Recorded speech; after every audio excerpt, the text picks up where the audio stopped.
ಬೆಳಗ್ಗೆ ಆಯ್ತು ನಮ್ಮೊಂದು ಲಫಡ. Good morning everyone, welcome back to my mini blog. ಬೆಳಗ್ಗೆನೆ ಎದ್ದು ಕಾಲೇಜಿಗೆ ಬೇಗನೆ ರೆಡಿ ಆದೆ. ಹೋಗ್ತಾ ನಾನು ನನ್ನ ಫ್ರೆಂಡ್ ಜೊತೆಗೆ ಹೋದ್ವಿ. ಇನ್ನೇನ್ ಜಗಳ ಮುಗೀತು, ಕಾಲೇಜಿಗೆ ಹೋಗೋಣ ಅಂತಿದ್ವಿ. ಅಲ್ಲಿ ಹೋಗಿ ನೋಡಿದ್ರೆ ಚಿಚ್ಚ ಹಿಂಗ ಅಂದ್ಬಿಟ್ಟ. ಅಂದ್ರೆ ಚೋಡ್ತೇನೆ ನಿಮ್ಗೆ ಅರ್ಧ ಕಾಲೇಜ್ನ ಹಾಳು ಮಾಡಿದ ಅಂದ್ರೆ ಇವನೇನು. ಇವ್ರು ನೋಡಿದ್ರೆ ನಮ್ಗೋಸ್ಕರ ಬಂದಾರ ಅಂದ್ರೆ ಈ ಮ್ಯಾಮ್ ನೋಡಿದ್ರೆ ಹೊರಗೆ ಹಾಕ್ಲಿ. ಹಾಗೆ ಕಾಲೇಜ್ ಮುಗೀತು, ಟೀ ಕುಡಿಯೋಣ ಅಂತೇಳಿ ಹೋದ್ವಿ. ಟೀ ಕುಡಿತಾ ಮೂವಿ ಹೋಗೋಣ ಅಂತೇಳಿ ಫಿಕ್ಸ್ ಆಯ್ತು. ಇಲ್ಲಿ ನೋಡಿ ನಮ್ಮೊಂದು ಡ್ಯಾನ್ಸ್ ಹೇಗೆ ಆಡ್ತಿದ್ದಾನೆ. ಹಾಗೆ ಮೂವಿ ಸ್ಟಾರ್ಟ್ ಆಯ್ತು.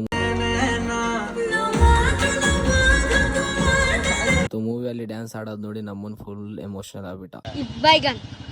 ಇಲ್ಲಿ ನೋಡಿ ನಮ್ಮನೆಯಲ್ಲಿ ಹೇಗೆ ಸಿಂಗಾರ ಆಗ್ತಿದ್ದಾರೆ. ಹಾಗೆ ನನಗೆ ಟೈಮ್ ಆಯ್ತು ಅಂತೇಳಿ ಜಿಮ್ಮಿಗೆ ಹೊಂಟೆ. ಜಿಮ್ ಅಲ್ಲಿ ವರ್ಕೌಟ್ ಆಯ್ತು. ಇಲ್ಲಿಗೆ ಬಾಯ್. ಇಷ್ಟ ಹೇಳಕ್ ಇಷ್ಟಪಡ್ತೀನಿ. ಓಕೆ ಫ್ರೆಂಡ್, ಬಾಯ್.